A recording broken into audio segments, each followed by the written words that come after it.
Bro, mari kita mulai kisah ini di tengah medan perang es yang kacau balau. Kita bisa melihat seorang pria sekarat di tanah. Sementara sistem memberi peringatan serangan kritikal, pedang suci menembus tubuhnya tanpa ampun, menandakan akhir dari segalanya. Para prajurit musuh langsung bersorak gembira, merasa lega karena monster ini akhirnya tumbang. Dan asal tahu saja, pria yang tergeletak ini sangat terkenal. Dia adalah Archeman, sang penyihir hitam paling ditakuti di seantero benua. Menyadari ajalnya sudah di depan mata, dia hanya bisa pasrah menerima takdir tragis ini. Perang dahsyat ini sendiri sudah berlangsung selama 10 tahun penuh darah. Biarpun dia sudah memperkuat pertahanan sihirnya, semua itu tetap saja tidak cukup untuk menahan gempuran musuh. Sang penyihir hitam akhirnya mengakui kalau taktiknya kali ini benar-benar gagal total karena ulah satu orang, ksatria legendaris bernama Burkel Railan. Namun, sang kapten ksatria justru merendah dan berkata bahwa kemenangan ini bukanlah hasil jerih payahnya sendiri di medan tempur, sebab ada ribuan nyawa yang berkorban demi melapangkan jalannya. Burkel mendesak Archeman untuk menyerah demi kedamaian dunia. Tapi sang penyihir hitam yang keras kepala ini jelas tidak sudi mendengar omong kosong itu. Dengan sisa tenaganya, dia menyuruh musuhnya diam.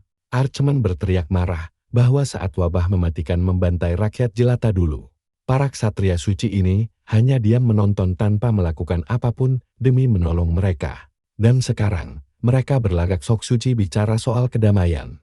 Padahal kelakuan aslinya lebih buruk dari binatang liar. Dengan tatapan penuh murka, Archeman mengutuk mereka semua sebagai sekumpulan manusia munafik yang menjijikkan.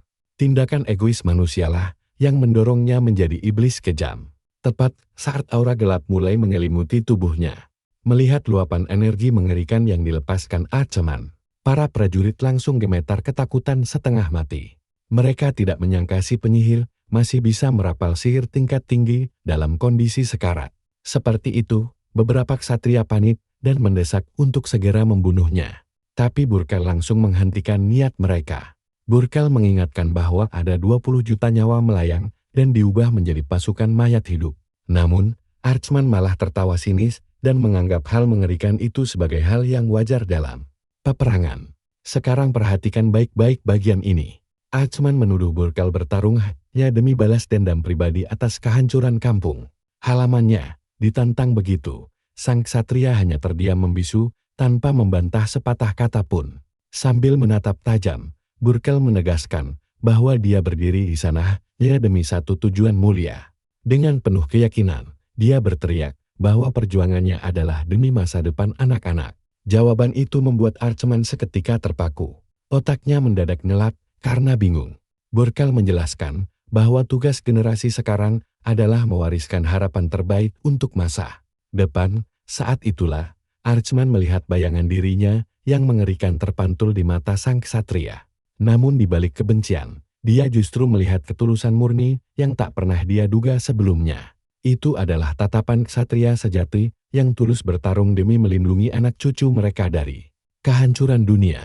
Kata-kata itu telah menghantam mental sang penjahat hingga dia berlutut pasrah. Merasa momennya sudah pas, Burkel bersiap melayangkan tebasan pamungkas untuk mengakhiri semuanya. Tapi secara mengejutkan, sang ksatria malah melakukan tindakan tak terduga. Dia membuang pedang sucinya hingga membuat anak buahnya berteriak panik. Melihat celah itu, Archeman langsung mencabut pedang kutukan berlumur ron ungu bercahaya. Dia bertanya dingin, apakah ada pesan terakhir sebelum ajal menjemput? Sambil tersenyum tipis, Burkel membalas bahwa musuh sekelas dia tidak akan mati begitu saja. Archeman pun bersumpah akan bangkit kembali suatu hari nanti. Tepat saat kabut kegelapan pekat mulai melilit tubuh sang ksatria pirang. Aura gelap itu sirna, meninggalkan sang pahlawan yang tumbang tanpa sisa kekuatan. Dengan ron mistis menyala di matanya, Archeman menggenggam erat pedangnya. Dalam satu tebasan kilat, dia resmi menghabisi ksatria legendaris yang mengalahkannya. Meskipun kedua kubu hancur lebur, para prajurit tetap bersorak gembira merayakan kematian sang Raja Iblis. Di tengah riuhnya kemenangan musuh, sayup-sayup terdengar suara hantaman sihir terakhir yang menyegel takdir kematiannya. Saat pandangannya mulai meredup di telan ke-8 pekat, sorak-sorai kemenangan masih terus menggema. Berakhirlah perang dahsyat 10 tahun yang menguras sisi benua. menandai runtuhnya kekuasaan sang raja kegelapan legendaris, sang penyihir hitam Archaman. Nah, disinilah keanehan dimulai, kawan. Rohnya melayang melewati dimensi asing yang sangat misterius. Tiba-tiba saja, dunianya berubah drastis dan dia terbangun di depan sebuah kastil mega pada malam yang diguyur hujan deras. Di dalam kamar, dua pelayan terkejut setengah mati melihat bibir si bayi mungil bergerak. Sang penyihir hitam yang kini terperangkap dalam tubuh bayi merah dibuat melongo kebingungan. Dengan situasi konyol yang menimpanya, seorang pelayan mendekati ranjang bayi dan menanyakan, apakah tuan muda Klein tidur dengan nyenyak? Pelayan lain menunjukkan lukisan sang duca sambil berbisik kalau wanita cantik itu adalah ibu barunya sekarang. Dia terus membujuknya untuk memanggil ibu, tapi tubuh bayinya terasa sangat kaku. Meski dipaksa bicara, suara yang keluar dari mulutnya hanyalah gumaman tidak jelas, membuat para pelayan malah gemas kegirangan. Mereka mengira si bayi jenius karena sudah belajar bicara sangat cepat. Padahal, bayi mungil ini justru sedang memanggil pasukan bayangan kegelapan dengan tatapan tajam, membuat suasana kamar mendadak mencekam dan menakutkan. Seketika itu juga, kilatan petir menyambar langit seolah dunia merespons titah kegelapannya. Badai raksasa langsung bergemuruh tepat di atas kediaman megah tersebut. Dengan petir yang terus-menerus membelah keheningan malam yang sunyi. Waktu berlalu 15 tahun kemudian, menampilkan kediaman yang sama di hari yang cerah. Para pelayan tampak berkumpul menatap seseorang dari kejauhan dengan mata berbinar-binar kagum. Karena pesona ketampanan yang terpancar. Ketampanan wajah dan keindahan rambut pemuda itu benar-benar di luar nalar layaknya karya seni. Hidup, cowok berambut putih, dengan tatapan tajam mematikan ini tak lain adalah reinkarnasi dari sang penyihir hitam Archaman. Para pelayan terus histeris memuji ketampanan tiada tanding dari tuan muda Klein. Sayangnya, pemuda dingin tersebut sama sekali tidak peduli dan mengabaikan semua pujian manis yang diarahkan kepadanya. Tiba-tiba, ada yang menyiramnya dengan air dari belakang sambil berteriak kegirangan karena berhasil menemukannya. Pria tua itu mengusir roh jahat sambil terus menyiramkan air suci. Dia adalah Garrison Jerkin, seorang pendeta. Sang pendeta curiga karena Klein memiliki sorot mata yang persis dengan mendiang Archaman. Dia menduga sudah ada 3 orang di rumah yang terpengaruh. Untung saja ritual pembersihan ini dilakukan tepat waktu. Sambil basah kuyup, Klein menggerutu kesal karena tindakan lancang pendeta gila tersebut. Garrison berkilah kalau jiwa iblis Archaman bersemayam di tubuh Klein. Jadi dia wajib melakukan ritual pemurnian demi menyelamatkan jiwanya. Saat Klein berniat membela diri, Garrison langsung menyiramnya lagi dan mengaku melihat wajah iblis di wajah pemuda itu. Klein pun mulai berpikir kalau pendeta di depannya ini memang sudah gila. Dia berjalan pergi sambil mengumpat kesal dan menyebut Garrison sebagai orang gila berulang kali. Tapi sang pendeta malah menyuruh anak buahnya untuk menangkap dan menyeret pemuda itu pergi dari tempat tersebut. Sambil meronta bahwa namanya adalah Claire dan bukan Archaman, dia diseret paksa.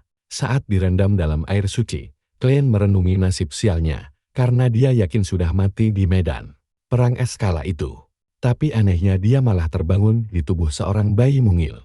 Akibatnya, sejak menginjak usia 3 tahun, dia dianggap sebagai pembawa kutukan kegelapan dan langsung dikurung di dalam sebuah biara sunyi.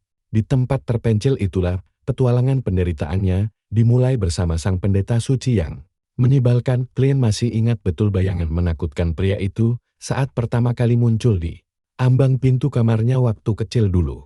Hari-harinya dipenuhi siksaan berkedok ibadah seperti sesi doa 24 jam non-stop. Belum lagi ritual mandi air bawang putih dingin. Dan yang paling ekstrem adalah pertunjukan api di mana dia diikat di salib membara. Semua siksaan kejam itu harus dia lalui demi apa yang mereka sebut sebagai ritual pemurnian suci. 5 tahun kemudian, kita melihat Klein terduduk lesu di lantai memakai topi ulang tahun dengan wajah cemberut. Pelayan pribadinya, Aaron, terus berdoa agar sang majikan bisa mewarisi darah ksatria pelindung dunia. Namun doa tulus gadis itu justru membuat Klein merasa sangat risih dan kesal setengah mati. Mendengarnya, dia langsung melempar topinya ke lantai dengan kesal. Aaron menangis sedih karena dia merajut topi itu sendiri. Jujur, kita pun pasti merasa bersalah. Makanya, Klein langsung buru-buru minta maaf kepada pelayan setianya. Namun saat hendak memungut topi itu, Aaron berbisik bahwa pendeta Garrison yang sebenarnya merajutnya. Mendengar fakta mengerikan itu, tubuh Klein seketika kaku seperti batu karena terkejut bukan main.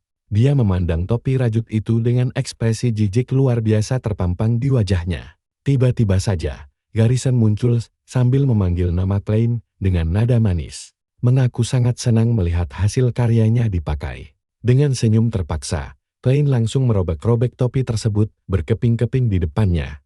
Garrison langsung berteriak histeris menuduh roh Archman telah merasuki tubuh bocah itu lagi. Tapi Klein tidak peduli. Halo teman-teman, mari kita ikuti kisah reinkarnasi tergokil ini. Saat itu, Komandan Dunkel datang menanyakan ritual pemurnian. Dia membahas rumor 10 tahun lalu tentang Klein sebagai Archman yang ternyata bersil. Sementara Klein langsung membungkam mulut sang pendeta. Garrison langsung setuju dengan komandan, lalu membanting Klein ke tanah tanpa ragu. Klein pun sadar kalau pendeta licik itu pura-pura tuli dengannya. Tapi langsung menurut patuh begitu sang komandan yang berbicara. Si pendeta menyindir Klein pintar berpolitik dan pamit pergi. Namun, sebelum melangkah jauh, dia mendadak berhenti, lalu menoleh ke belakang dengan ekspresi sangat serius. Memperingatkan bahwa selalu ada kemungkinan buruk yang tidak terduga. Setelah menyampaikan ancaman terselubungnya, pendeta Garrison akhirnya benar-benar pergi. Tapi sebelum melangkah keluar, dia mengingatkan tentang ritual hari Jumat, yang langsung dijawab dengan usiran kasar oleh Klein yang sudah sangat emosi. Tuan muda itu berdiri menahan amarah sementara dua orang lainnya hanya menonton pasrah. Klein kemudian menghempaskan tubuhnya ke sofa. Benar-benar merasa frustrasi dan sangat jengkel dengan seluruh situasi gila ini. Sambil cemberut, dia heran bagaimana pria kejam itu bisa menyiksa orang lain, tapi tetap menjadi bagian dari pemuka agama. Pelayan setianya, Aaron, menyodorkan handuk sambil bertanya, apakah dia bukan Archman lagi? Klein langsung membantah keras, menegaskan bahwa dia sama sekali tidak sudi mendengar nama itu lagi. Padahal dalam hatinya, dia sadar betul jika dia mengaku sang pendeta gila akan menyiksanya jauh lebih parah lagi. Sejak berinkarnasi, hidupnya selalu diawasi ketat gara-gara rumor masa kecil tersebut. Dia mengeluh karena kepulangannya ke rumah malah berujung terjebak bersama pendeta itu. Namun, Aaron membela bahwa sang pendeta punya alasan tersendiri. Aaron yang penasaran lalu bertanya, apa itu eksekutor dan apakah jabatan itu sangat tinggi di dalam organisasi suci? Mendengar itu, Komandan Dunkel bersiap untuk menjawab pertanyaan si gadis polos. Sang komandan menjelaskan bahwa itu adalah gelar khusus bagi petarung terkuat di seluruh Ordo Suci. Selain sang adipati, hampir tidak ada yang berani melawannya karena kekuatannya yang sangat luar biasa dahsyat. Aaron langsung kagum dengan kehebatan keluarga mereka, lalu Dunkel menawarkan pertanyaan lain. Detik itu juga, Klein mencengkeram sang komandan dan menanyakan siapa adipati terkuat dalam sejarah panjang keluarga mereka. Komandan menjawab walau adipati ketujuh sangat hebat, yang terkuat tetaplah sang pendiri pertama. Namun, Klein langsung memotong pembicaraan karena tidak setuju dengan pujian untuk ayahnya, sang adipati ketujuh itu.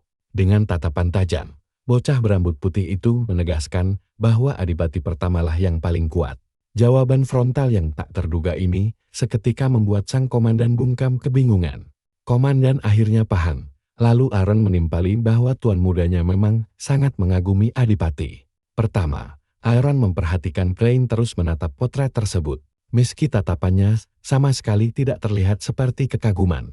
Nah, perhatikan baik-baik bagian ini karena kebenarannya mulai terungkap. Dunkel heran mengapa Klein terus menatap potret pendiri keluarga sejak 200 tahun lalu itu. Di sana, Klein menyadari takdirnya sebagai reinkarnasi sang nekromancer legendaris, Archman. Kita lalu diperlihatkan potret para adipati dari generasi ke-7 hingga ke-2. Hingga akhirnya terpampang wajah adipati pertama. Sosok pahlawan legendaris yang dulu telah mengalahkan dirinya, yaitu Berkor Heinlan. Dia tersadar bahwa dia berinkarnasi sebagai keturunan dari musuh bebuyutannya sendiri. Dia teringat saat-saat terakhirnya membisikkan nama Berko, serta ucapan kesatria itu tentang alasan mengapa dia datang untuk bertarung melawannya. Sang pahlawan berkata dia bertarung demi masa depan anak-anak di dunia. Tiba-tiba, pemuda itu terbangun dengan napas terengah-engah di tempat tidurnya setelah mengalami mimpi buruk yang terasa sangat nyata tersebut. Sambil terduduk, dia menarik napas dalam-dalam untuk menenangkan diri dari mimpi buruk itu.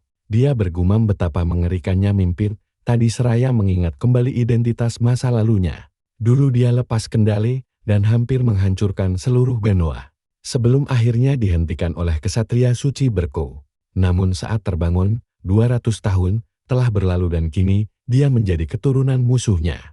Meski ingatan masa lalunya utuh, dia masih belum terbiasa dengan warna rambut barunya ini. Tepat saat itu, bayangan Garrison muncul di celah pintu. Mengaku mendengar igauan Klein yang sedang tertidur lelap. Sambil tersenyum mencurigakan, pendeta bertanya, apakah dia bermimpi tentang masa kejayaannya. Sebagai nekromancer kejam, Klein harus pura-pura mengelak dan beralasan hanya kelelahan. Tapi Aaron mendadak memeluknya erat dari belakang. Gadis pelayan itu berteriak kegirangan karena mendengar semua racauan tidur Klein. Dia bahkan meniru gaya bicara Klein yang ingin membumi hanguskan seluruh benua.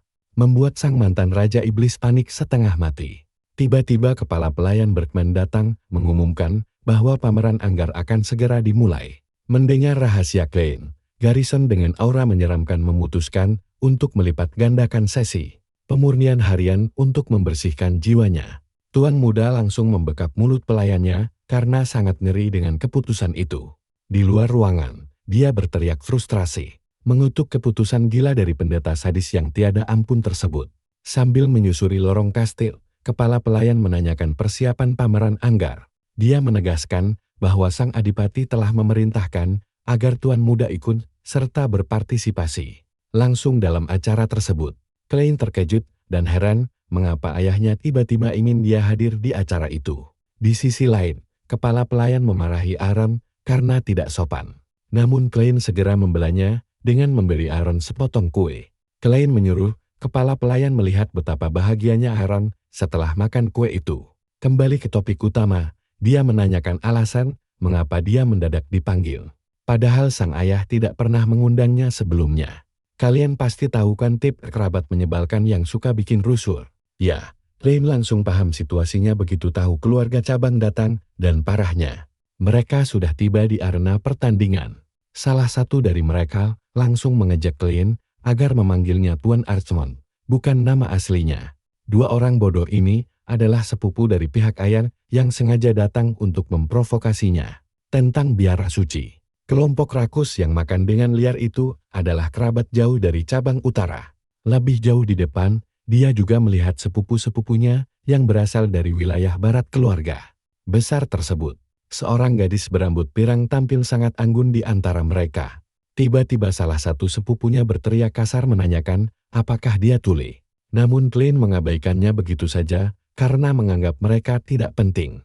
Mereka mengoceh bahwa pecundang seperti Klein tidak pantas di kediaman Relan. Mereka langsung murka saat dia menjawab tajam tanpa peduli. Bahkan dia malas mengingat nama mereka karena keluarga cabang ini memang sedang merosot. Cara mereka memandangnya dengan sebelah mata membuktikan kemunduran itu. Tiba-tiba, pameran anggar dimulai dengan pertarungan sengit antara dua orang di arena. Salah satunya mengamuk dan meneriakkan nama lawannya sambil menyerang ganas. Delan terus diserang dengan kekuatan penuh. Namun, si rambut ungu malah berakhir terkena hantaman telak di kepalanya oleh sang lawan. Kesal, petarung berambut ungu itu berteriak agar lawannya berhenti ragu-ragu. Delang berkata duel ini sudah selesai, tapi Dalton menyuruhnya diam dan terus mendesaknya. Pemuda pirang itu tersenyum tipis, menunjukkan bahwa jika ada satu harapan tersisa untuk kejayaan keluarga, maka dialah alasannya.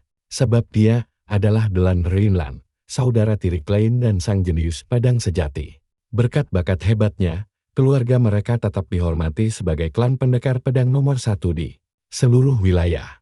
Lawan berambut ungu berteriak menantang lalu menerjang maju sekali lagi. Di saat bersamaan, mata Klein mendadak menyala ungu misterius, mengaktifkan penglihatan reinkarnasinya untuk mengamati pertempuran dengan cermat. Pedang kayu diarahkan dengan cepat menuju Delan. Namun dengan luar biasa si genius pirang menghindarinya dengan sangat anggun. Gerakan cepatnya yang diselimuti aura kuning terang langsung membuat lawannya kebingungan.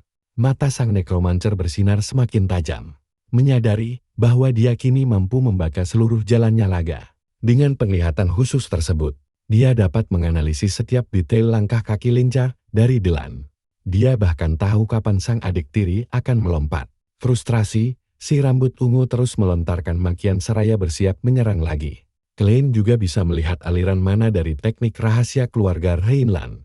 Dylan mendadak menendang tangan lawannya hingga pedang kayunya terlempar sangat jauh. Setelah membuat lawannya tidak berdaya, dia berbalik pergi seraya mengingatkan bahwa dia sudah memperingatkannya sejak awal. Para penonton sangat kagum menyaksikan kelihayan berpedang milik sang jenius. Sementara itu, Klein mengusap matanya sambil menyadari bahwa pertunjukan tadi sebenarnya adalah peringatan keras bagi para keluarga cabang. Tiba-tiba, suara lantang memanggil Klein di tengah aula megah kastil. Ternyata itu saudaranya, Dylan. Dan percayalah, kita akan melihat keseruan berikutnya saat Dylan bertanya seberapa lama Klein sudah menonton. Dylan mengaku akan bertarung lebih serius jika tahu kakaknya sedang menonton. Klein menganggap adiknya itu terlalu sempurna. Namun dia penasaran apa sebenarnya tujuan terselubung para kerabat tersebut berkumpul di sana. Kawan, kalian dan saya bakal menyaksikan momen paling canggung saat Heinkel Rhineland, Adipati ketujuh, sekaligus ayah mereka, tiba-tiba muncul memuji Dylan. Dylan langsung menyambutnya, sementara si penyihir hitam kita cuma bisa menonton diam-diam. Dia memperhatikan kepala keluarga tempat dia dilahirkan kembali ini.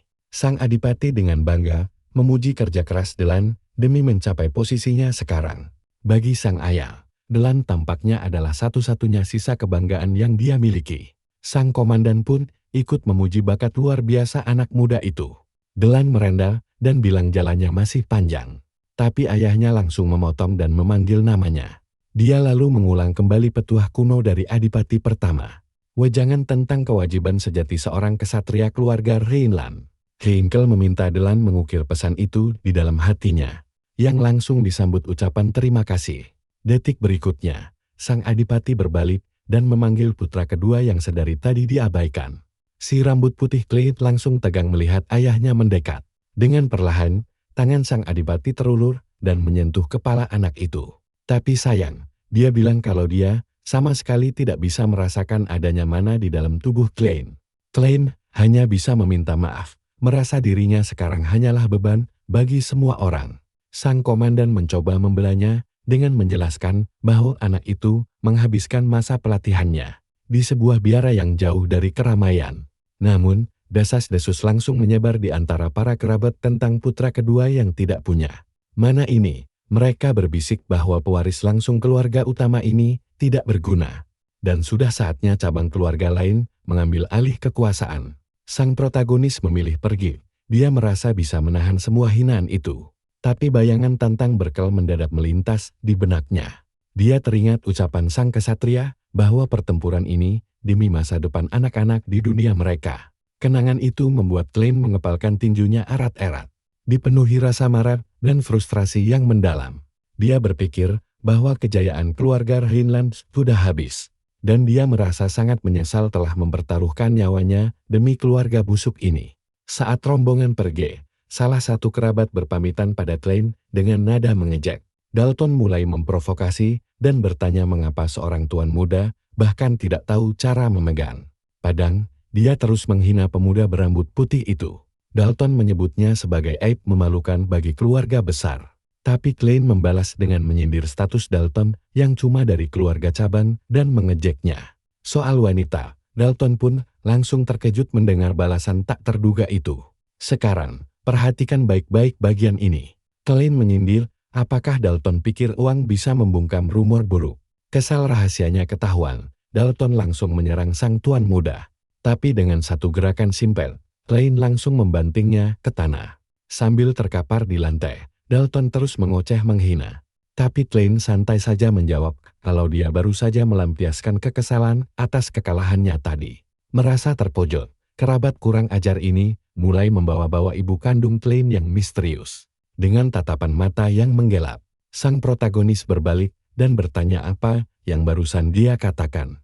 Melihat ekspresi mengerikan itu, Dalton langsung membeku ketakutan setengah mati. Sebenarnya masalah utamanya bukan soal ibunya, melainkan kesombongan gila dari keluarga cabang ini. Matanya berkilau ungu seraya merenungkan betapa hancurnya keluarga pahlawan yang dulu pernah mengalahkannya, hingga bisa merosot menjadi sehina ini. Tepat saat itu, Komandan Dunkel muncul dan memperingatkan Dalton untuk segera berhenti. Sang komandan dengan tegas menyatakan bahwa dia tidak akan lagi membiarkan siapapun bertindak kurang ajar kepada sang pewaris utama. Meski kesal setengah mati, Dalton tidak bisa berbuat apa-apa melawan komandan penjaga. Dia hanya bisa menggerutu frustrasi dan menyuruh Klein bersyukur karena punya pengawal pribadi yang melindunginya. Sambil mengatainya pengecut, Dalton pergi sambil berteriak menantang komandan. Dunkel yang mulai habis kesabaran langsung memegang gagang pedangnya, bersiap menghadapi masalah apapun yang mungkin terjadi saat itu juga. Sang protagonis terdiam sejenak, tampaknya sebuah rencana licin mulai terlintas di kepalanya. Dia kemudian berbalik dan memanggil nama sang komandan yang baru saja melindunginya dari keributan tadi. Klein menanyakan apakah sang komandan punya pedang cadangan, dan adegan pun berpindah ke tengah hutan sunyi pada malam hari. Dunkel menyerahkan sebilah pedang kepada tuan mudanya seraya bertanya kenapa dia membutuhkannya selarut ini. Namun Klein tidak menjawab sambil menggenggam dua pedang. Dia bertanya apakah teknik pedang meteor milik Delan digunakan seperti ini. Klein berniat memeriksa sesuatu dan menyuruh sang komandan mundur, membuat Dunkel merasa sangat cemas. Sang komandan berpikir semuanya sudah terlambat karena tubuh tuan mudanya tidak memiliki mana sedikit pun. Tanpa aliran mana, mustahil bagi seseorang untuk menjadi kesatria sejati. Apalagi meniru gerakan pedang yang sangat rumit itu. Dia yakin anak itu tidak akan berhasil melakukannya. Namun, Klein mulai fokus penuh karena memori pertarungan yang dia saksikan sebelumnya masih terekam sangat jelas di pikirannya. Dia mengingat sempurna setiap gerakan kaki kakaknya. Ayunan tajam serta aliran mana milik Delan tergambar jelas di kepalanya. Matanya mulai menyala ungu pekat saat menyerap setiap detail teknik tersebut.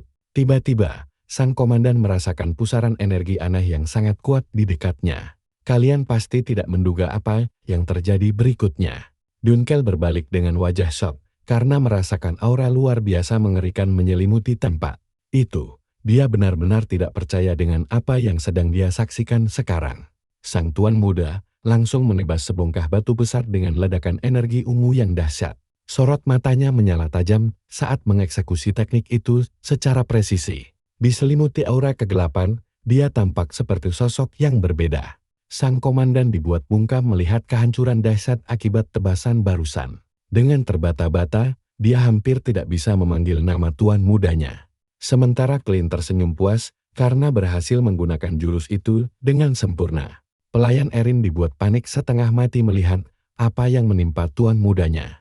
Di sampingnya, Garrison justru tampak sangat kagum dengan ketahanan tubuh luar biasa bocah itu. Saat bertahan di dalam air tanpa bernapas, ternyata mereka sedang melakukan ritual pemurnian kembali pada Klein muda. Sang pendeta mencatat bahwa Klein sekarang bisa bertahan lebih dari 1 menit di dalam air. Membuat Erin terkejut mendengarnya, Garrison bahkan bercanda ingin mencobanya di akuarium. Klein akhirnya muncul ke permukaan untuk bernapas sambil mengeluh kalau ritual kali ini terasa jauh lebih lama. Garrison tertawa lebar dan berkata dia merasakan energi menyeramkan. Saat Erin menyodorkan handuk hangat, Komandan Dunkel datang menghampiri. Sang penjaga membawa selembar surat dan memberitahu bahwa Dalton mengirimkan sebuah undangan khusus untuknya. Klein sempat bingung siapa orang itu. Sampai Dunkel menjelaskan bahwa dia adalah kerabat menyebalkan yang sempat bertengkar dengannya kemarin. Mengingat si bodoh itu, Klein merasa aneh kenapa dia tiba-tiba ingin meminta maaf tanpa alasan. Jelas, dia menerima surat itu dengan tatapan curiga. Penasaran ingin membaca apa sebenarnya niat terselubung dari kerabatnya tersebut. Rupanya isi surat itu mengundangnya ke sebuah kompetisi berburu yang membuatnya cukup tertarik. Sebagai mantan penyihir hitam, dia langsung tahu ini hanyalah alasan murahan untuk memancingnya keluar kediaman. Tapi Klein memutuskan untuk menerima tantangan itu. Dengan tatapan penuh tekad, dia bergumam bahwa dia juga punya rencana rahasia sendiri. Sang protagonis menyiratkan bahwa dia memegang kartu as yang tidak terduga. Sementara sorot kamera kini tertuju pada sebilah pedang tajam. Dalam pikirannya, dia kembali menganalisis gerakan ilmu pedang yang digunakan saudara tirinya beberapa hari lalu. Dari sana dia menyadari hal luar biasa tentang kemampuan barunya, yaitu dia bisa meniru teknik apapun hanya dengan sekali lihat. Kembali ke realita, sang komandan hanya bisa diam terpana tanpa mampu berkata-kata lagi. Dunkel akhirnya setuju untuk menyiapkan kereta kuda perjalanan. Sementara Klein terus memikirkan rencana matang untuk menghadapi kompetisi berburu nanti. Pada saat itu, pendeta Garrison menawarkan diri untuk ikut mendampingi. Klein, yang merasa terganggu langsung bertanya, apa sebenarnya rencana licik pendeta itu? Seraya memberikan peringatan keras dengan tatapan matanya yang sangat tajam dan serius. Sang pendeta hanya membalas bahwa entah mengapa hari itu dia merasakan firasat buruk dan energi kegelapan yang sangat pekat. Tak lama kemudian, kereta kuda mewah mereka akhirnya mulai bergerak meninggalkan area kediaman Raylan yang megah. Roda kereta berguncang sangat keras menandakan bahwa jalur yang mereka lalui sangat bergelombang dan tidak rata di dalam gerbong. Pelayan Erin mulai merasa mual akibat guncangan tersebut. Garrison pun menyindir bahwa dia sudah melarangnya ikut. Pendeta itu kemudian menawarkan bantalnya kepada Erin agar dia merasa lebih nyaman. Sang tuan muda menjelaskan bahwa medan hutan memang sangat berat bagi pemula. Garrison menyarankan agar Erin mencoba tidur sebentar agar kondisinya bisa segera membaik.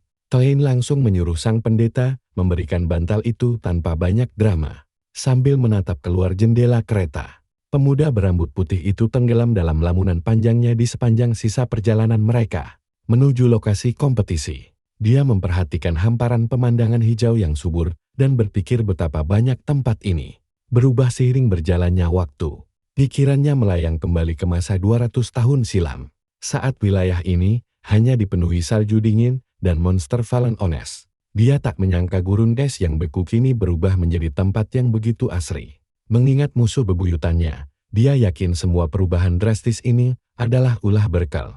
Tiba-tiba saja, pintu kereta terbuka dari luar. Komandan Dunkel memanggil nama tuan muda Klein untuk memberitahu bahwa mereka telah sampai. Klein turun dari kereta dan menatap takjub sebuah rumah besar yang jauh lebih mewah daripada kediaman utama keluarga Heinlein sendiri. Akhirnya kita tiba di kediaman mewah Cornwall.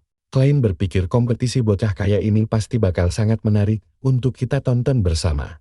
Kalian dan aku bakal masuk ke salah satu manhwa paling gila. Saat sesuatu terbakar, sebuah suara memanggil si rambut putih. Dalton datang membawa anjing buruan sambil pamer rumah barunya yang mewah. Dia sombong kalau rumah itu dibangun pakai uang keluarga utama. Tiba-tiba, seekor anjing kelaparan menyalak jalan ke arah Klein. Klein sadar hewan-hewan itu menderita kelaparan yang sangat parah dan bertanya kapan perburuan yang sebenarnya akan dimulai. Dalton menyebutnya tidak sabaran dan memang sudah menduga hal itu.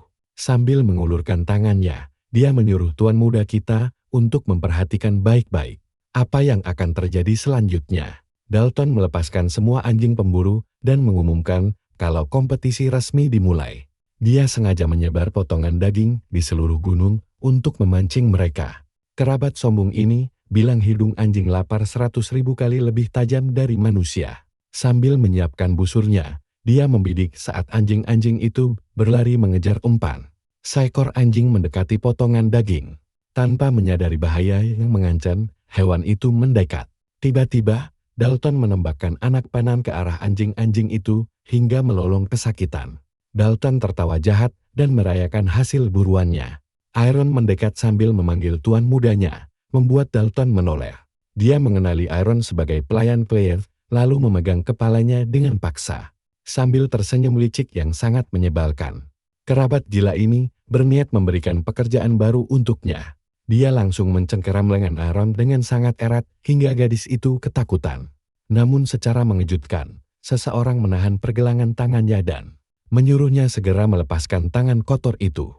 Dengan mata ungu yang menyala marah, Klein mengancam akan mematahkan pergelangan tangan Dalton. Saat itu juga, Dalton terpaksa mundur sambil menggeram kesal. Dia sangat terkejut dan marah melihat keberanian bocah ini. Dengan emosi meluap, dia menyerang si rambut putih sambil terus mengumpat. Tapi dengan sangat santai, Klein menghindari serangan itu dengan mudah. Sambil tersenyum menantang, Dalton naik ke atas kudanya dan menyuruh Klein mengikutinya. Sang mantan ahli nujum atau nekromancer kita langsung menaiki kuda lain dan menyuruh Dunkel menemani Aaron tetap di sana. Dia melarang mereka untuk menyusulnya. Sebelum pagi, sang tuan muda memberikan sebuah gulungan sihir kepada Komandan Dunkel. Sang penjaga mengenali benda itu sebagai gulungan sinyal sihir tanpa mana. Klein menjelaskan bahwa jika pendeta itu mendadak hilang, situasi bisa menjadi sangat gawat. Dia memerintahkan sang komandan untuk merobek gulungan itu jika Garrison menghilang tanpa jejak. Setelah menyampaikan pesan penting tersebut, sang tuan muda langsung memacu kudanya, meninggalkan Dunkel yang terus berteriak memanggilnya. Dari kejauhan, pendeta Garrison hanya terdiam menatap mereka dengan penuh kecurigaan. Langit malam pun mulai menggelap dengan mendung. Nah, perhatikan bagian ini, karena malam yang mencekam telah tiba. Klein memacu kudanya menembus kegelapan dan yakin sepupunya tidak jauh. Tiba-tiba dia berhenti, karena Dalton menyapanya. Kerabatnya itu terduduk di tanah, dikelilingi oleh jasad anjing-anjing buruan, lalu bertanya kenapa. Dia sangat lambat, sang tuan muda turun dari kudanya, dan menuntut penjelasan atas kegilaan yang sepupunya lakukan. Dengan wajah heran, si rambut putih berusaha memahami situasi aneh yang tersaji di hadapannya. Di atas rumput hutan yang gelap, jasad anjing-anjing buruannya terlihat berserakan di mana-mana. Dalton menyebutkan kalau ini adalah babak final dari perburuan mereka hari ini. Sambil memegang pedang tajamnya, dia mengungkap kalau target utamanya adalah Klein sendiri. Sepupunya berniat untuk menghabisi nyawanya. Dia ingin membawa kepala Klein ke hadapan Delan sebagai hadiah kemenangan. Dengan nada meremehkan, Klein menyindir keluarga Remond yang lemah tanpa kekuatan. Dalton langsung memanggil pasukan rahasianya dan menyebut kalau Klein tidak akan punya kesempatan untuk melawan balik. Pasukan bayaran keluar dari bayangan dengan senjata mereka. Bahkan para pemanah jitu juga sudah bersiap membidik dari segala arah. Melihat hal itu, si rambut putih sama sekali tidak terkejut dengan situasi berbahaya ini. Sambil tersenyum licin, Dalton sesumbar kalau besok kehancuran keluarga utara yang megah ini akan tersebar luas. Dia mengejek bagaimana tuan muda sombong ini akan mati mengenaskan dikelilingi oleh jasad anjing. Di saat terdesak seperti ini, sang mantan necromancer justru teringat perkataan Burkel tentang masa depan anak-anak. Tawa kecil pun keluar dari mulut sang tuan muda, membuat sepupunya kebingungan. Detik berikutnya, Klein tertawa histeris sambil menutupi wajahnya dengan tangan. Dalton terkejut dan bingung melihat reaksinya. Dia bertanya, apakah sepupunya itu sudah benar-benar gila karena ketakutan. Klein berhenti tertawa dan mengejek kalau Dalton hanyalah bocah manja yang bodoh. Aura kegelapan mulai bangkit menyelimuti dirinya. Melihat transformasi sang pewaris, mata sepupunya dipenuhi ketakutan. Dengan mata merah menyala, dia berkata kalau keluarga ini dibangun di atas kehancurannya. Kita tahu sepupunya sedang dalam masalah besar. Seketika energi biru yang sangat dahsyat berputar di sekeliling sang tuan muda. Dalton berteriak ketakutan karena mengira itu adalah sihir. Padahal Klein tidak memiliki mana. Berbalut api biru, dia menegaskan bahwa kekuatan ini bukanlah sihir, melainkan energi kegelapan yang sesungguhnya. Pasukan Dalton gemetar ketakutan melihat energi biru mengerikan itu. Sang sepupu langsung sok menyadari arti dari energi kegelapan tersebut. Sambil tersenyum puas, sang tuan muda memanggil roh kegelapan kuno yang telah terkubur lama. Dia melayang dan memerintahkan mereka bangkit atas namanya hingga energi biru itu berubah menjadi sangat dahsyat. Dengan satu perintah tegas, dia menyuruh makhluk-makhluk itu melibas musuh. Pasukan tengkorak bangkit dari kegelapan untuk mematuhi perintah tuan mereka. Dalton berteriak tidak percaya saat firasat buruk menghampirinya. Dia langsung menjerit histeris menyebut nama Archman begitu melihat pasukan tengkorak mengepung. Anak buahnya, sang mantan necromancer menunjuk musuhnya dan memerintahkan pasukannya untuk menghabisi mereka tanpa ampun. Dia berpikir kalau dirinya sudah melupakan sensasi bertarung ini setelah sekian lama. Sudah 200 tahun berlalu sejak pertempuran terakhirnya yang sunyi. Baginya, itu adalah penantian panjang yang membosankan. Di tengah lautan kegelapan dan tulang belulang, tapi dia masih bisa merasakan panggilan itu. Suara-suara dari jiwa yang gugur terus memanggil namanya dan menanti perintah perang dari sang tuan. Sensasi luar biasa ini sangat dia kenali. Menyelimuti dirinya dengan rasa nostalgia yang begitu pekat saat kegelapan merayapi tubuhnya. Dan kembali ke masa sekarang, di tengah kepungan hutan. Dalton terus berteriak histeris menolak kenyataan yang ada di depannya. Dia kembali meneriakkan nama Archman dengan penuh keputusasaan. Sambil tersenyum puas, Klein membenarkan kalau itu julukan lamanya. Dengan terbongkarnya identitas asli sang tuan muda, suasana malam terasa semakin mencekam dan mengerikan. Anak buah Dalton gemetar ketakutan dan mengira kalau legenda Archman hanyalah sebuah mitos belaka. Mereka menatap si rambut putih dengan ngeri sambil mempertanyakan makhluk tengkorak apa itu.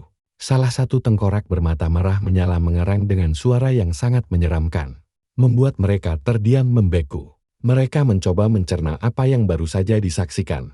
Tapi mendadak, mereka malah tertawa meremehkan dan mengejek monster itu hanya tumpukan tulang. Rapun, sang nekromancer yang mendengar ejekan itu langsung heran. Apakah mereka benar-benar baru saja menghina pasukannya sebagai sampah? Sang sepupu membenarkannya dan sombong pernah menghancurkan ratusan tengkorak saat misi. Salah satu prajuritnya bahkan ingin membawa pulang tulang sebagai kenangan. Dalton memutuskan untuk menghabisi siapapun yang berani menghalangi jalan mereka. Dia memerintahkan sisa pasukannya untuk membuka jalan. Dan para pemanah pun segera menarik tali busur mereka untuk menyerang. Mereka bersiap mengarahkan senjata jarak jauh mereka ke arah pasukan kegelapan itu.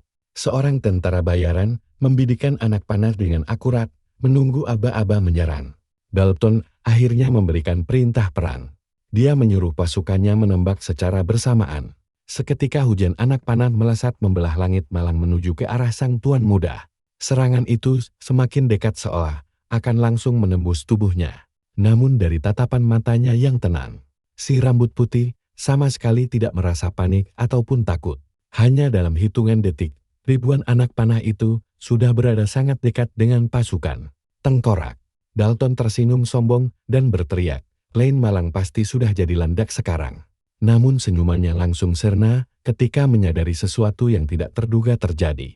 Semua anak panah itu rupanya tertahan oleh tameng pelindung dari para tengkorak yang melindungi tuan mereka. Dengan serangan yang gagal total, Klein menatap pasukannya dengan senyum puas. Dia berpikir 200 tahun adalah waktu yang lama dan anak buah Dalton terkejut melihat perisai yang tiba-tiba muncul. Tapi kalian dan aku tahu, mereka melakukan kesalahan besar karena mengira pasukan elit ini hanyalah kumpulan tengkorak biasa. Kalian dan aku bakal menyaksikan kehebatan pasukan tulang ini. Saat sepupunya marah, sang tuan muda cuma tersenyum santai dan bilang kalau tengkoraknya sangat berbeda. Si sepupu pun langsung bungkam melihat rasa percaya diri yang tidak terduga ini. Mantan ahli nujum ini memerintahkan unit pertama untuk menyerang sambil memikirkan berkal. Dia bertekad untuk menghabisi para bajingan yang sudah berani menghina masa depan yang dilindungi oleh musuhnya dulu. Sambil mengepalkan tangan, dia bersumpah akan menghancurkan mereka dengan tangannya sendiri lalu memerintahkan penyerangan dengan sangat cepat. Para tengkorak itu langsung berlari kencang menerjang musuh. Dalton berteriak syok dan heran sejak kapan tengkorak bisa berlari secepat itu. Makhluk-makhluk itu melompat ke udara dengan jeritan mengerikan yang siap mencabik-cabik mangsanya. Dia pun menyuruh anak buahnya agar jangan panik. Katanya sih cuma tengkorak biasa. Tapi sedetik kemudian, salah satu anak buahnya langsung kena hantam tanpa sempat menghindar. Hanya dalam hitungan detik, pasukan mayat hidup itu mulai membantai mereka semua. Para prajurit pun berteriak kesakitan di tengah kekacauan. Dalton yang panik langsung mengumpat karena tidak percaya dengan apa yang dia lihat. Dia menyuruh pasukannya bertahan, tapi Klein justru memberikan perintah baru. Tiba-tiba, pasukan tengkorak dengan busur siang muncul di atas pohon, membuat semua orang mendongak. Kaget, lebih banyak lagi prajurit mati yang siap melepaskan tembakan maut ke arah mereka. Anak buah Dalton panik melihat senjata itu dan berteriak menyuruh semuanya kabur. Dengan satu perintah santai dari sang tuan muda, hujan anak panah langsung melesat cepat memburu mereka. Para tentara bayaran itu langsung tertembak tanpa sempat melarikan diri dari serangan brutal tersebut.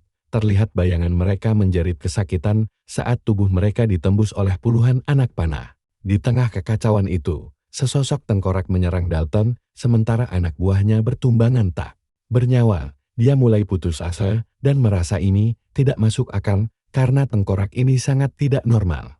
Coba perhatikan baik-baik saat Dalton berteriak menyuruh pasukannya bertarung jarak dekat.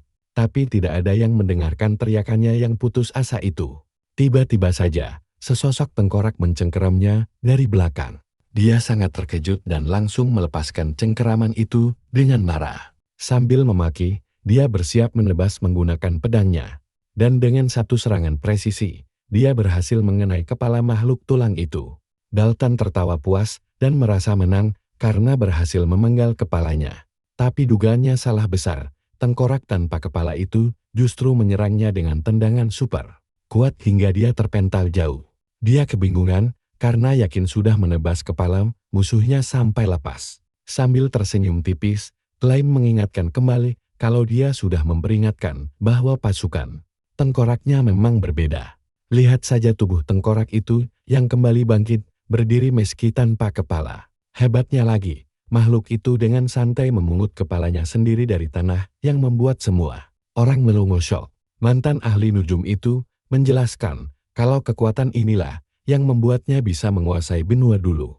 Dalton hanya bisa gemetar menyaksikan tengkorak itu memasang kembali kepalanya dengan tangan sendiri. Roh dengan energi kegelapan memang tidak akan mudah dikalahkan. Salah satu anak buah Dalton langsung panik melihat monster-monster itu terus maju dan berteriak. Ketakutan menanyakan makhluk apa sebenarnya mereka. Melihat kekacauan itu, si bocah berambut putih bergumam kalau 11 prajurit adalah batas kemampuannya saat ini. Sambil tersenyum lebar, dia bersiap mengakhiri pertempuran dan menantang mereka. Apakah masih ingin bertarung? Para tentara bayaran gemetar ketakutan setelah sadar mereka tidak punya peluang melawan pasukan kegelapan ini. Saat pertarungan terus berlanjut di hutan, sebuah suara misterius mendadak terdengar dari balik pepohonan, menandakan ada sesuatu yang sedang mendekat ke sana. Sementara itu, terdengar suara tawarnya di dekat air mancur mewah sebuah kediaman yang sunyi. Di sana, ada pendeta Garrison. Dia menceritakan kisah lucu masa kecil sang tuan muda di biara kepada pelayan kecilnya. Pasti kalian bakal ikut tertawa membayangkan kelakuannya. Sementara pria penuh luka itu menatapnya dengan sangat tenang. Pendeta itu sadar kalau pelayan ini sangat menyukai tuannya. Dan si gadis mengiyakannya dengan penuh semangat.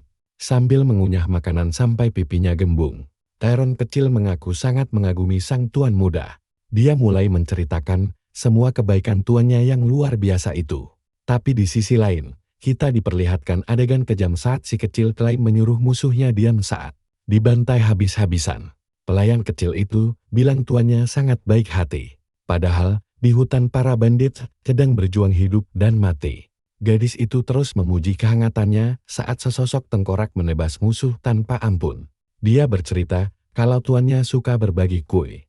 Padahal adegannya langsung berpindah memperlihatkan tumpukan mayat musuh yang tewas mengenaskan. Kontras sekali dengan cerita manis pelayan kecil itu. Sambil tersenyum, si gadis menyebut tuannya adalah orang paling hangat di dunia. Tapi kenyataannya, wajah pahlawan kita justru berlumuran darah dengan tatapan dingin tanpa ada rasa bersalah sedikit pun. Bahkan ada musuh lain yang kembali ditebas pedang kegelapan hingga berteriak histeris menahan sakit. Yang luar biasa, benar-benar pembantaian sepihak yang sangat mengerikan di tengah kesunyian hutan. Dalton hanya bisa terpaku menyaksikan kekalahan pasukannya yang begitu cepat dan memalukan. Sepupu sialan itu pun mengumpat kasar sambil menahan serangan kuat dari salah satu prajurit tulang. Dia langsung membekul saat melihat monster itu tetap berdiri tegak setelah ditebas. Bahkan tubuhnya perlahan-lahan mulai beregenerasi kembali. Disinilah keputusasaan Dalton benar-benar memuncak. Sambil terus mengumpat, dia menyadari kalau mengalahkan sang ahli waris adalah satu-satunya cara untuk menghentikan regenerasi gila ini. Jika dia berhasil membunuhnya, semua mimpi buruk ini akan berakhir. Tanpa memedulikan anak buahnya yang bertumbangan, dia berlari menerobos medan perang menuju sasarannya. Sambil meneriakkan nama Klein, dia melompat tinggi dan siap mengayunkan pedang kematiannya. Dia berteriak kalau permainan konyol ini sudah berakhir karena makhluk panggilan akan lenyap saat tuannya mati. Detik berikutnya, pedang tajam itu diayunkan sekuat tenaga mengarah ke kepala Klein. Namun, si bocah berambut putih itu hanya diam membeku. Mata sang ahli nujum tiba-tiba bersinar ungu pekat saat melihat gerakan musuh. Dia bergumam kalau semua serangan itu terlihat sangat lambat. Energi dahsyat terpancar kuat dari tubuh kecilnya. Sambil menggenggam erat senjatanya, dia memutuskan menggunakan jurus rahasia yang hanya pernah dia lihat sekali seumur hidup di masa lalu. Dia membayangkan sosok kakaknya, Delan, lalu meniru semua gerakannya dengan sangat presisi. Penyerang itu langsung menyadari kalau bocah ini memakai seni rahasia keluarga Ramen dan dibuat. Sangat terkejut. Dengan kecepatan kilat, sang ahli waris melancarkan jurus pedang meteor yang membelah udara dengan sangat akurat. Dalton yang terkena telak tebasan itu terkejut dan bingung dari mana asal kekuatan gila ini. Sambil menatap remeh musuhnya, dia memperingatkan bahwa hukuman yang sesungguhnya baru saja dimulai. Di bawah langit malam yang gelap, suara napas terengah-engah Dalton mulai terdengar sangat mengenaskan. Perkelahian sepihak ini akhirnya mendekati akhir. Melihat sepupunya terkapar tak berdaya, Klein setuju kalau makhluk panggilan memang akan melemah jika tuannya kalah. Dia teringat kejadian masa lalunya. Kelemahan itulah yang membuat penyihir agung terdahulu tewas dalam pertarungan terakhirnya. Aura biru misterius menyelimuti tangannya saat dia merenungkan betapa ironis dan penuh kejutan takdir kehidupan ini. Kekuatan dari keluarga musuhnya justru menjadi pelindung bagi jiwanya sekarang. Mantan ahli nujum itu harus mengakui kalau darah dari rival terbesarnya justru membuat dirinya menjadi jauh lebih kuat. Setelah terlahir kembali di keluarga ini, dia tidak akan membiarkan kejahatan merajalela lagi. Sepupunya yang tergeletak sekarat di tanah sama sekali tidak mengerti maksud dari kata-kata tersebut. Dia bertanya dengan sisa kekuatannya tentang apa arti omongan aneh itu. Dalton terbelalak lebar saat merasakan ajalnya sudah sangat dekat sambil mencoba mencerna kata-kata misterius dari sang bocah. Dan disinilah kita melihat akhir tragis dari Dalton yang tewas seketika saat tubuhnya ambruk ke tanah. Sang protagonis kemudian bergumam, meminta pahlawan masa lalu Berko menunggu pembalasan darinya. Dengan tekad bulat, dia bersumpah akan membangun kembali keluarga yang hancur ini sendirian. Tapi secara mengejutkan, sang penjahat tiba-tiba terbangun di sebuah tempat yang sangat gelap gulita. Dia kebingungan menebak di mana dirinya berada sekarang setelah kekalahan itu. Di tengah kegelapan pekat, dia menyadari seluruh tubuhnya terasa sangat berat seolah ada rantai gaib yang mengikatnya. Gengs, mari kita tonton nasib si Dalton yang malang ini. Dia tiba-tiba terikat rantai besi tebal di sebuah kursi hukuman aneh, sampai dia cuma bisa menjerit. Ketakutan setengah mati. Nah, saat itu juga sebuah bayangan mendekat dan menyebut si pengkhianat akhirnya bangun untuk menerima hukuman. Menampakkan wujudnya, sang penguasa bayangan menjelaskan bahwa ini adalah dimensi para pendosa. Dimensi yang diciptakan olehnya, sang Archman Agung. Si penjahat syok mendengar nama entitas kegelapan legendaris itu dan bertanya apa ini akhirat. Sang nekromancer pun mulai mengingatkan si brengsek tentang bagaimana dulu dia menyiksa hewan-hewan tak berdosa cuma demi kesenangan belaka. Dia menambahkan kalau Dalton melakukan kekejaman itu dengan alasan bodoh bahwa dia cuma berburu di hutan. Sang MC berkata dia ingat betul senyum lebar sepupunya saat melakukan aksi keji tanpa ampun itu. Marah besar, si tahanan berteriak menyuruhnya diam dan menuntut untuk segera dibebaskan. Sambil melontarkan ancaman kosong. Tapi tidak lama kemudian, pria itu terdiam dan mulai memikirkan kembali pertarungan sebelumnya. Dia ingat dengan sangat jelas detik-detik mengerikan saat dirinya tertebas oleh pedang Klein hingga terluka parah. Si penjahat baru sadar tubuhnya tidak terluka sama sekali. Lalu sang protagonis menjelaskan kalau sepupunya itu sebenarnya sudah mati dan sekarang harus menghadapi karmanya sendiri. Tidak peduli sepupunya percaya atau tidak, karena yang penting adalah keadilan akhir. Saat itulah sang tuan muda menegaskan bahwa waktu pembalasan telah tiba untuk membayar semua dosa masa lalunya yang hina itu. Si penjahat ketakutan setengah mati tanpa paham apa-apa. Sementara air mata mulai membasahi pipinya, sang mantan nekromancer lalu menyuruhnya mendengar baik-baik suara pembalasan karena hewan yang disiksanya dulu sekarang sedang kelaparan. Seketika, monster-monster itu menyerbu dan si penjahat berteriak histeris merasakan gigitan maut mereka. Disinilah kita sadar kalau karma itu instan dan nyata banget. Si sepupu durhaka ini menjerit kesakitan minta ampun. Tapi kalian tahu kan, kalau MC kita tidak punya rasa belas kasih pada pengkhianat, air mata Dalton pun mengalir deras saat sadar nasib malangnya telah terkunci di tempat gelap ini, sementara di dunia nyata terlihat tubuh Si penjahat terkapar kalah tak bernyawa di tanah hutan. Setelah pertarungan usai, pemuda berambut putih itu menatap hasil pertarungan dengan ekspresi dingin di tengah embusan angin malam. Dengan tatapan tajam penuh arti, sang protagonis menyimpan senjatanya dan bersiap pergi sebelum ada orang lain yang datang. Detik itu juga, para prajurit tengkoraknya mulai menghilang ke dalam kegelapan demi memenuhi janjinya pada arwah. Sang nekromancer berkata permintaan sang arwah telah dikabulkan. Dan kini saatnya dia memberi hadiah atas bantuannya saat bertarung. Dia menggunakan kekuatannya untuk menghancurkan kutukan roh tersebut agar bisa beristirahat dengan tenang. Cahaya terang pun memancar saat roh itu terbebas dari rantainya dan terbang ke langit malam. Sendirian dalam kesunyian, sang penerus merenungi kehidupan barunya sambil menatap puing-puing kehancuran. Dia berdiri membisu selama beberapa detik, mencoba memahami perubahan dalam hatinya setelah sekian lama menanti takdir ini. Sang tuan muda berpikir bahwa kematian hanyalah momen saat tulang-tulang hancur, ditiup angin tanpa bekas. Namun dia bertanya-tanya, apa tujuan hidupnya kembali setelah 200 tahun tertidur dalam kegelapan abadi. Tiba-tiba, sebuah suara yang sangat familiar muncul dari kegelapan dan mengaku terkejut melihat anak itu menggunakan sihir terlarang. Suara misterius itu mengejutkannya, membuat sang pemuda langsung menuntut identitas si penyusup dan menanyakan apa dia melihat. Semuanya, sosok berkerudung itu menjawab kalau dia tidak perlu tahu. Pria misterius itu mulai merapal sihir dengan aura hijau pekat yang memancar dari tangannya. Sosok itu menambahkan bahwa memberitahu sang pewaris pun tidak akan ada gunanya. Sihir hijau itu melesat menghantam salah satu jasad tentara di tanah, membuat matanya bersinar terang. Dari dekat, matanya yang menyala membuktikan bahwa jasad itu telah dibangkitkan kembali. Dengan satu gerakan tangan, si pria berkerudung mulai membangkitkan semua mayat tentara bayaran. Sang protagonis langsung mengenali teknik terlarang itu sebagai sihir kebangkitan pengendali jasad. Bisa tebak apa yang terjadi ya? Si MC langsung sadar kalau sosok misterius di depannya ini juga seorang nekromancer. Musuh baru ini tertawa jahat dan berkata, dia akan memanfaatkan jasad-jasad ini demi rencananya. Tawa liciknya menggema di pegunungan pada malam yang dingin.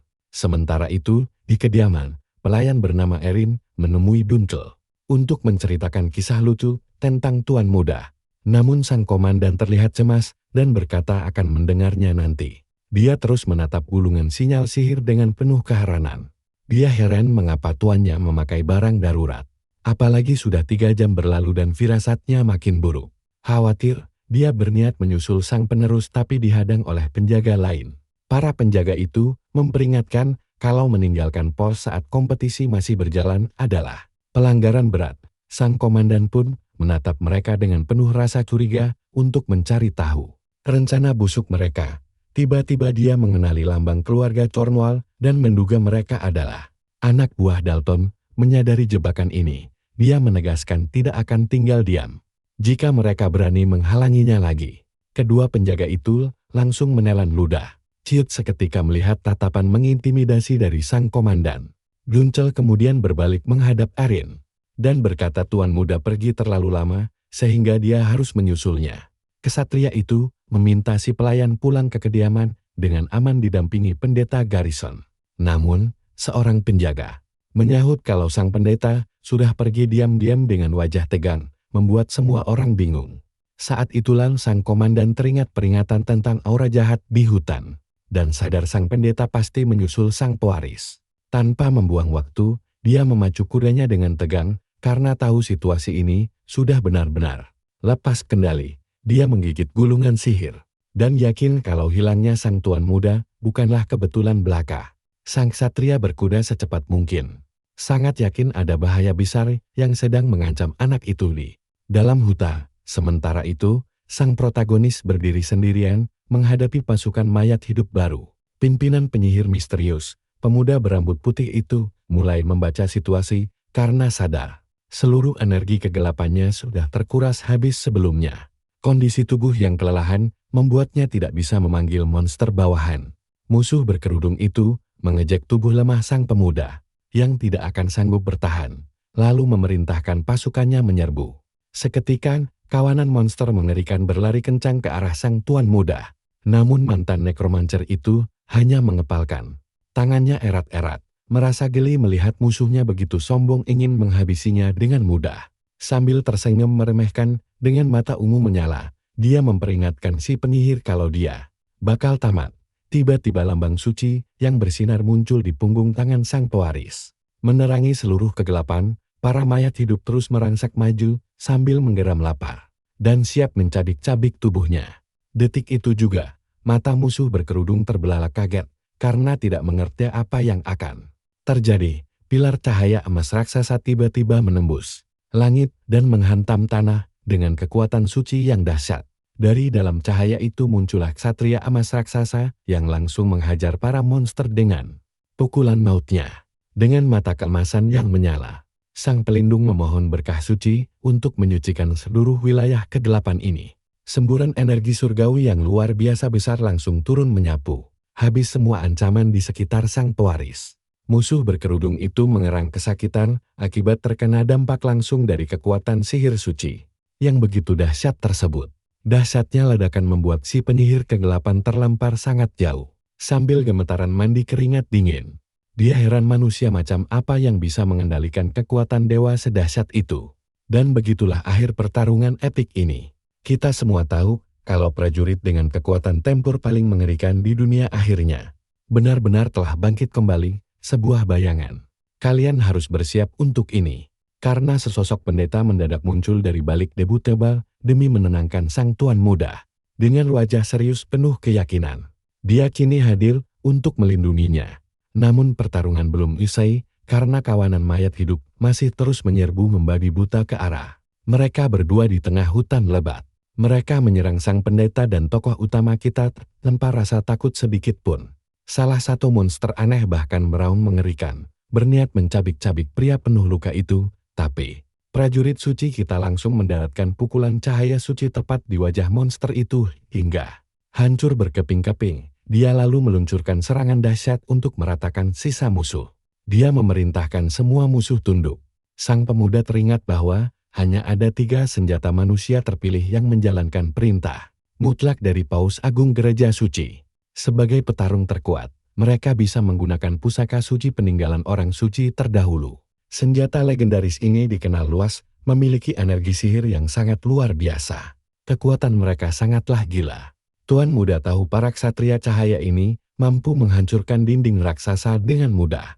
Penyihir jahat pun gemetar ketakutan melihat kekuatan itu. Melihat cahaya menyilaukan itu, si penyihir panik menanyakan identitasnya. Sambil tersenyum, sang pendeta mengaku sebagai eksekutor agung gereja dan menyatakan ajal musuh telah tiba. Lewat kemunculan yang sangat epik ini, sang pelindung resmi bertarung menghabisi ancaman musuh. Dengan mata menyala terang, dia memperingatkan para pendosa untuk segera bertobat. Dia melesat cepat menghancurkan monster tulang itu, berjanji memberi mereka pembaptisan api suci. Jeritan kesakitan mulai terdengar saat sang pendeta bersiap menghapus dosa mereka.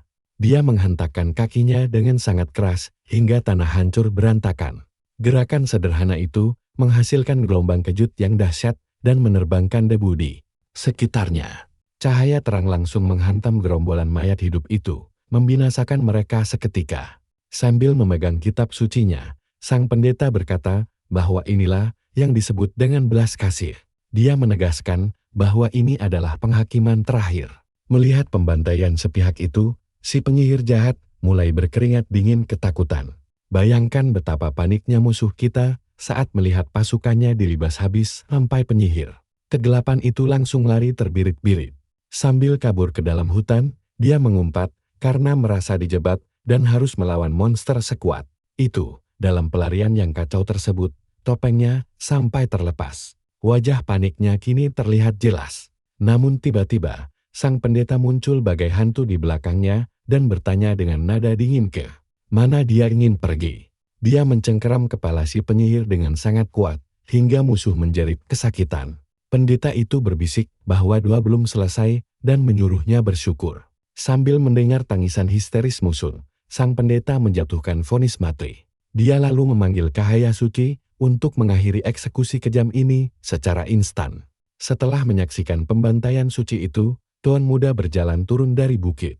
Di antara puing-puing hancur, Dia melihat sisa monster yang menyeramkan. Dengan tatapan super serius, sang protagonis berambut putih terdiam saat sang pendeta memanggil namanya. Pria tangguh itu melangkah maju mendekatinya. Tekanan angin dari gerakan cepatnya bahkan langsung menghancurkan puluhan jasad di sekitar mereka. Dalam sekejap mata saja, sang mantan ahli nujum gemetar menyaksikan kekuatan fisik mengerikan itu. Tiba-tiba, tangan raksasa penuh tato merah mendekat ke arahnya dengan sangat cepat. Sang satria memegang bahu pemuda itu, mengaku langsung datang begitu mendeteksi aura kegelapan. Sambil tersenyum ganjil, dia merasa ada hal aneh di tempat ini. Dia bicara dengan nada mengancam. Curiga bahwa energi hitam itu bukan berasal dari penyihir yang baru saja dia kalahkan. Tatapannya mengintimidasi, mencurigai motif asli sang tuan muda. Pemuda kita menelan ludah, sadar pendeta fanatik ini hampir membongkar rahasianya. Kalian pasti tahu kan, satu salah langkah saja bisa berujung maut. Untungnya, sebuah suara akrab mendadak memanggil sang tuan muda dari balik hutan. Komandan Dunkel datang menunggangi kuda sambil panik menanyakan keadaannya. Sang tuan muda bernapas lega melihat ksatria setianya datang menyelamatkan situasi. Namun rasa lelah luar biasa mendadak menyerang. Karena tubuh lemahnya belum sanggup menahan beban ilmu hitam, sang komandan pun panik luar biasa. Melihat wajah tuan muda terluka parah, prajurit itu melompat dari kudanya dan berlari kencang menghampiri sang majikan yang mulai ambruk lemas. Dunkel memegangnya erat sambil bertanya apa yang terjadi. Sang tuan muda menyuruhnya diam karena kakinya lemas. Komandan lalu menanyakan keberadaan Lord Dalton. Dengan wajah dingin, pemuda itu mengaku telah menghabisi sepupunya sendiri di tengah hutan karena sang pengkhianat mencoba membunuhnya terlebih dahulu. Mendengar pengakuan gila itu, sang komandan sangat terkejut dan memukul tanah dengan keras. Tidak percaya dengan apa yang baru saja didengarnya. Adegan berpindah ke ruang sidang, di mana seorang pria tua berteriak marah. Menolak tuduhan anaknya mencoba membunuh sang pewaris demi nama baik keluarga. Seorang bangsawan berambut pirang berdiri tenang. Menyarankan untuk mencari pelaku aslinya, sambil menunjukkan dokumen resmi penyelidikan yang mereka miliki. Dia membeberkan bukti bahwa sang Kon mengirim sekitar 20 tentara bayaran pada hari. Kejadian tragis itu berlangsung di dalam hutan. Terpojok, sang pemimpin keluarga cabang berkeringat dingin karena anak buahnya yang bodoh meninggalkan jejak yang sangat jelas bagi penyelidik. Bangsawan itu membela diri, bersikeras bahwa tuan muda berambut putih tak pernah memegang pedang. Aristokrat lain pun setuju, menganggap itu mustahil dilakukan. Sadar posisinya terancam hancur jika kebenaran terungkap.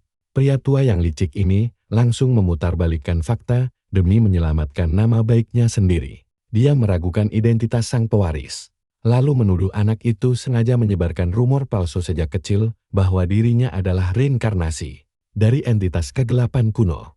Dia berteriak menuduh pemuda itu gila. Namun bangsawan lain memotongnya dengan tegas agar dia lebih menghormati keluarga utama gereja. Tiba-tiba, sebuah suara lantang bergema menyuruhnya diam. Wajah sang bangsawan langsung pucat pasi saat berbalik mencari asal suara sombong tersebut. Secara mengejutkan, sang mantan penyihir ke-8 berjalan menuruni tangga aula sambil menyindir. Semua omong kosong yang dia dengar barusan. Dia menegaskan bahwa sepupunya menyerang duluan dan itu murni pertahanan diri karena musuh misterius mengubah semua orang menjadi mayat hidup. Sang Tuan menunjuknya dengan panik sambil menuduhnya berbohong. Tapi tuan muda hanya tersenyum mengejek dengan tatapan matanya yang sangat dingin. Percayalah, kalian akan takjub melihat tekannya membangun kembali keluarganya sendiri. Tapi tunggu dulu, ketukan misterius di pintu tiba-tiba menginterupsinya. Kalian harus dengerin ini, si bocah lagi pusing mikirin kerabatnya yang sangat menyebalkan. Tiba-tiba pintu gerbang terbuka lebar menampilkan sosok gadis cantik berambut pirang yang meminta maaf karena terlambat datang. Dia adalah komandan ksatria terkenal yang datang dengan aura sangat mengintimidasi. Si pewaris bingung setengah mati memikirkan alasan kedatangannya. Apalagi dia merasa pernah melihat gadis itu di acara anggar.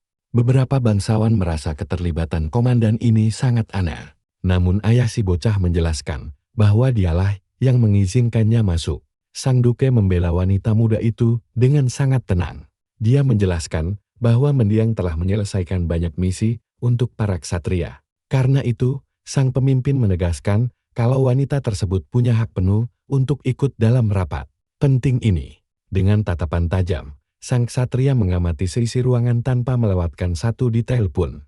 Saat melangkah maju, mata mereka berdua saling bertemu, dan si pirang meminta waktu untuk bicara. Secara mengejutkan, dia meminta obrolan pribadi dengan karakter utama kita hingga membuatnya bingung. Sang kepala keluarga memahami situasi ini, dan langsung memberikan izin dengan satu syarat.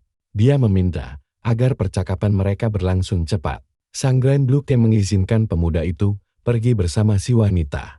Meskipun si bocah merasa agak ragu dengan situasi mendadak ini.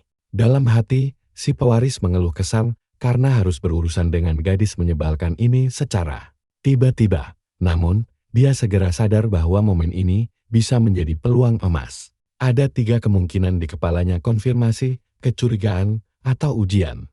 Tanpa banyak bicara, dia berpamitan pada ayahnya, lalu pergi menyusul wanita itu dengan langkah mantap. Sang tuan muda bertekad tidak akan pernah lari lagi dari tantangan apapun. Begitu mereka keluar, pintu besar tertutup rapat, dan dia bersumpah akan memanfaatkan para ksatria sebagai sekutunya. Nah, perhatikan bagian ini. Sang komandan mendadak berhenti di koridor lalu mengetukkan kakinya ke lantai dengan ekspresi misterius. Ksatria cantik itu menatap tajam ke arah si bocah. Dia menunggu waktu yang tepat untuk mengungkapkan semuanya. Sambil melangkah mendekat, sang komandan memintanya berbicara dengan suara pelan sambil memberikan tatapan mata yang sangat menusuk. Dia menatap tajam dengan wajah sangat serius. Gadis ini bernama Liaren Valuivern, putri sulung dari salah satu 3 keluarga agung yang merupakan seorang ahli tombak sejati. Kemampuan bertarungnya yang luar biasa membuktikan bahwa dia sering melawan monster paling mengerikan. Lihat saja kawanan orc kejam yang mengaum keras dan siap menghancurkan segalanya ini. Namun, mata sang komandan mendadak menyala biru saat dia menerjang maju dengan cepat. Tanpa ragu, si rambut pirang langsung menebas musuh menggunakan tombak sucinya. Dia membasmi semua monster itu dengan sangat mudah. Kejadian luar biasa ini berlangsung saat operasi pembersihan monster skala besar di wilayah barat, benua yang sangat berbahaya. Dalam misi penyelamatan itu, sang ksatria hebat berhasil membantai monster tingkat tinggi sendirian. Di tengah medan perang, sosok agungnya bersinar setelah menyelamatkan banyak warga sipil. Keberhasilan misi solo itu membuatnya dihormati sebagai legenda hidup. Kembali ke masa kini, si gadis menoleh ke belakang dan bertanya mengapa sang tuan muda diam saja. Si bocah segera menyusul, namun gadis pirang itu memintanya tidak sok akrab karena mereka tidak sedara karakter utama kita. Lalu teringat ucapan ayahnya tentang hubungan kekerabatan mereka. Mereka hanyalah sepupu jauh karena jalur pernikahan. Terlebih lagi, Lia adalah putri dari istri pertama. Jadi, tidak ada setetes pun darah keluarga yang mengalir di antara mereka. Sang ksatria mengaku bahwa dia memanggilnya hanya karena penasaran. Membuat mantan penyihir hitam kita bingung. Tiba-tiba, dia melangkah maju dan menyudutkan si bocah ke dekat jendela. Gerakan cepatnya benar-benar membuat pemuda itu lengah. Sang komandan mengangkat kakinya untuk mengunci pergerakan si bocah, lalu bertanya dengan berani. Apakah dia boleh menyentuh tubuhnya? Disergap rasa panik dan keringat dingin, si rambut putih bertanya-tanya, apakah ini nyata? Terkejut dengan situasi aneh di balkon, dia bingung apa maksud sentuhan mendadak tersebut. Komandan ksatria itu mulai berbisik lembut sambil bergerak semakin dekat. Tiba-tiba saja, dia mendesaknya ke jendela dan kembali melontarkan pertanyaan berani untuk menyentuh tubuhnya. Kalian juga pasti merasa aneh kan? Si rambut putih panik bukan main dan bingung kenapa komandan cantik ini bertingkah sangat mencurigakan secara tiba-tiba. Tanpa memedulikan protesnya, si pirang menyuruhnya mengulurkan tangan lalu mencengkeram pergelangan tangannya. Dia meraba kulit si bocah yang terasa sangat mulus tanpa bekas luka sedikit pun. Tangannya selembut bayi. Membuat si pewaris terkejut, karena seorang pendekar pedang berpengalaman biasanya memiliki kapalan. Komandan itu mulai menekan titik-titik tertentu di jarinya. Dia memperingatkan bahwa urat otot tidak pernah berbohong soal latihan keras. Kesatria itu mendekatkan wajahnya, lalu menyimpulkan dengan yakin kalau si bocah tidak pernah menggunakan pedang. Dia menatap tajam dan heran bagaimana tangan semulus itu bisa mengalahkan 20 pria bersenjata. Dengan analisis cerdasnya, dia mencurigai ada kekuatan rahasia lain yang disembunyikan. Ketakutan rahasianya terbongkar Karakter utama kita refleks mendorong wanita itu karena panik. Dia mundur beberapa langkah sambil berpura-pura tenang untuk mengalihkan pembicaraan. Dia bertanya, apakah wanita itu akan menuduhnya sebagai makhluk kegelapan. Namun, sang ksatria tetap berdiri tegak. Matanya tidak mencari jawaban, melainkan ingin melihat reaksinya langsung. Sadar bahwa diam hanya akan memperburuk keadaan. Tuan muda memilih untuk bertindak nekat dan menantangnya balik. Di luar dugaan, ksatria cantik itu justru tertawa terbahak-bahak. Dia menertawakan pengakuan tersebut secara mentah-mentah. Sambil tersenyum mengejek, dia berkata mana mungkin bocah cebol sepertinya bisa menjadi monster. Kegelapan yang sangat ditakuti semua orang. Mendengar sebutan cebol yang sangat merendahkan itu, si mantan penyihir hitam langsung melongo tak percaya. Harga diri iblisnya yang agung runtuh begitu saja akibat hinaan kocak ini. Dengan tubuh gemetar menahan amarah, dia bertanya, apakah pendengarannya salah? Namun si pirang malah menawarkan diri untuk mengulangi ejekan tersebut dengan senang hati. Merasa lelah meladeni karena luka-lukanya masih terasa sakit. Si bocah mencurigai ini adalah bagian dari taktik suap.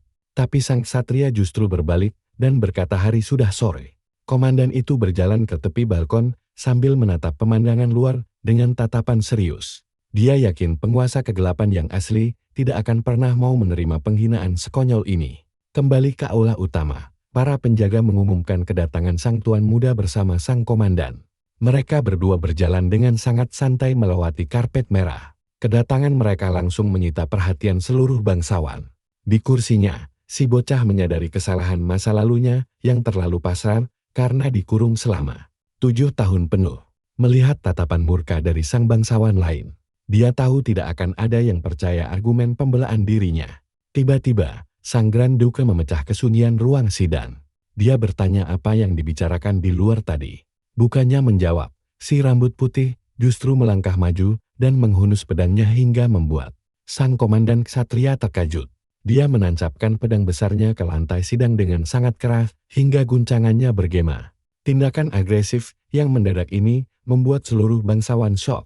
Bahkan kepala keluarga sendiri melongo melihat keberanian anaknya di tengah persidangan formal tersebut. Sang kon gemetar ketakutan saat ujung pedang tajam itu diarahkan tepat padanya. Si bocah memanggil namanya dengan nada mengancam. Mantan penyihir hitam ini menegaskan akan membuktikan kebenaran sendiri dan menyuruh si tua bangka berhenti membuang waktu. Ikuti terus keseruannya. Si bocah menantang duel mount secara langsung, membuat bangsawan pengecut itu panik setengah mati mendengarnya. Sini-sini, kita bakal lihat gimana jadinya kalau ada yang nekat nantang duel maut. Ini tradisi kuno wilayah utara tanpa batas senjata, di mana pemenangnya bakal nentuin semua. Keputusan sang kon mikir ini konyol banget, tapi si rambut putih punya sejuta alasan. Dia balik nuduh si tua bangka mau menjebaknya. Padahal bukti pengkhianatan anaknya sudah sangat jelas. Ditambah lagi, ibunya juga dihina. Sambil genggam erat pedangnya, si pemuda maksa kon segera ambil keputusan. Karena semua orang di sana sudah benar-benar kehabisan kesabaran. Di sisi lain, pemimpin cabang keluarga menelan ludah cemas. Sementara bangsawan lain mulai berbisik heboh dengan gagasan duel kuno ini. Tiba-tiba sang Grand Duke turun tangan, menjamin pertempuran, dan membatalkan semua bukti yang dikumpulkan selama ini. Si bangsawan sempat bingung, tapi langsung sadar kalau tanpa bukti itu, dia malah diuntungkan. Dengan senyum lega, si kon melihat peluang emas ini dan langsung mengingatkan semua orang kalau sang tuan muda tidak punya mana sama sekali. Si tua bangka yang licik itu sengaja memprovokasi, bilang bakal mengirim ksatria terbaiknya untuk menghabisi nyawa si bocah dalam duel nanti. Nah, tonton terus bagian ini. Sang mantan nekromancer cuma senyum meremehkan. Menyuruh kon diam karena dialah yang bakal pulang membawa kekalahan. Murka karena dihina, bangsawan itu langsung menerima tantangan duel hidup dan mati dalam 4 hari. Ke depan, si rambut putih tetap bersikap tenang, menatap dingin lawan bicaranya seakan sedang merencanakan sesuatu untuk memberi pelajaran pada mereka semua. Dari luar Kastel Megaf, dia bersumpah akan melibas habis para pengkhianat dan mengembalikan kehormatan keluarganya yang tercinta. Namun, tidak lama kemudian suasana di dalam kediaman mendadak heboh karena teriakan histeris seseorang. Kakak tiri berambut pirang menatapnya tidak percaya. Lalu bertanya, Apakah adiknya ini sudah benar-benar gila? Kenapa juga nekat terima duel hidup dan mati? The Line si ksatria berbakat memperingatkan bahaya kematian. Tapi sang protagonis cuma menghela napas bosan, karena sudah terlalu sering mendengar ancaman itu. Dia dengan santai bilang, kalau sang ayah sudah memberi isi, membuat kakaknya makin meradang kesal. Si pendekar pedang andal itu pun langsung menawarkan diri untuk bertarung menggantikan posisinya. Namun usulan itu langsung ditolak mentah-mentah. Dia mengingatkan kakak tirinya bahwa keluarga utama berkuasa di wilayah utara berkat kekuatan sang Duke beserta pewaris berambut pirang yang sangat jenius. Kalian pasti setuju kan, kalau konyol rasanya membiarkan aset penting mempertaruhkan nyawa? Mantan Dark Lord menjelaskan, jika sang kakak nekat bertarung, itu akan memberi celah hukum bagi musuh untuk menyingkirkan sang pewaris tahta. Dengan tatapan serius, dia mengaku paham kekhawatiran kakaknya. Tapi dia sadar betul harus melakukan duel ini untuk mengubah reputasi buruknya di mata publik.